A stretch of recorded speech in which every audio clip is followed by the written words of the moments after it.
Assalamualaikum warahmatullahi wabarakatuh. Perkenalkan, saya Zaratun Jamilah, NIM 185211232, kelas MBS 5G.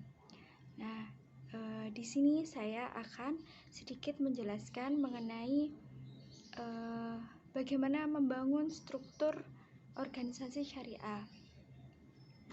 Nah, sebelumnya pengertian struktur organisasi adalah suatu diagram yang menggambarkan rantai perintah, hubungan pekerjaan, tanggung jawab, rentang kendali, dan pimpinan organisasi yang berfungsi sebagai kerangka kerja dan tugas pekerjaan yang dibagi-bagi atau dikelompokkan dan dikoordinasikan secara formal.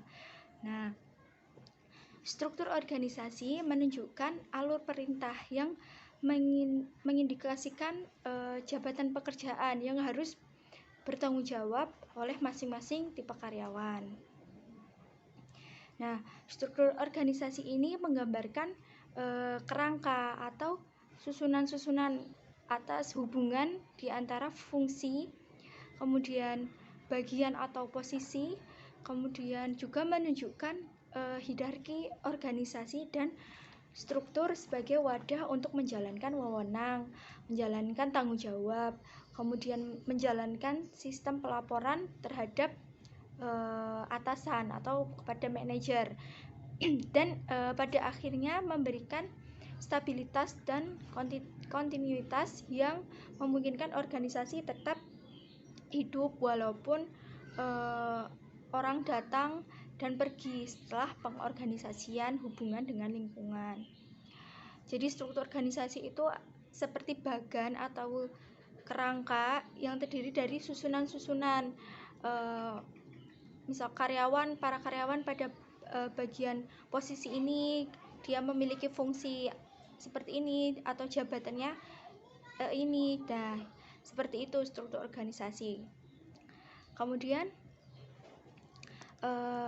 struktur dan bentuk organisasi Islam, yaitu di mana Islam sangat menganjurkan adanya kepastian struktur organisasi sebagaimana tercantum dalam Al-Quran surat Al-Zukhruf ayat 32 yang artinya, apakah mereka membagi-bagi rahmat Tuhanmu?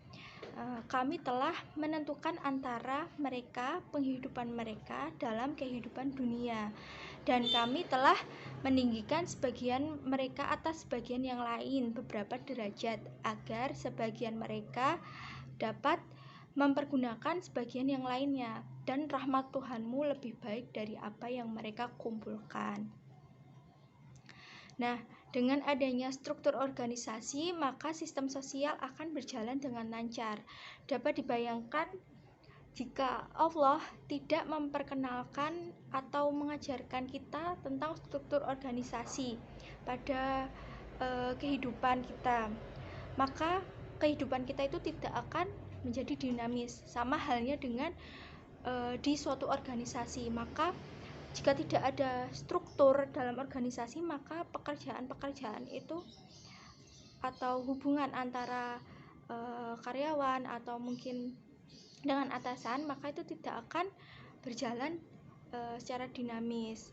Kemudian secara kaidah fakta, struktur organisasi itu yang membuat dunia dinamis dan bergerak, seperti itu. Jadi struktur organisasi yang tertata sesuai fungsinya dan optimal itu dapat membesarkan organisasi atau perusahaan tersebut. Nah, jadi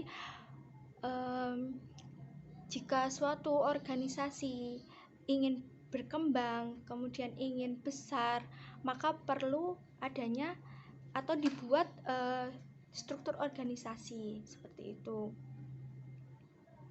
Dan struktur organisasi itu juga harus nantinya berjalan sesuai dengan fungsinya dan optimal seperti itu, agar organisasi dapat berkembang atau menjadi besar.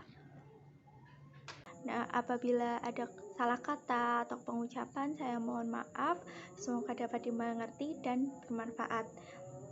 Cukup sekian, akhirul kalam. Wassalamualaikum warahmatullahi wabarakatuh.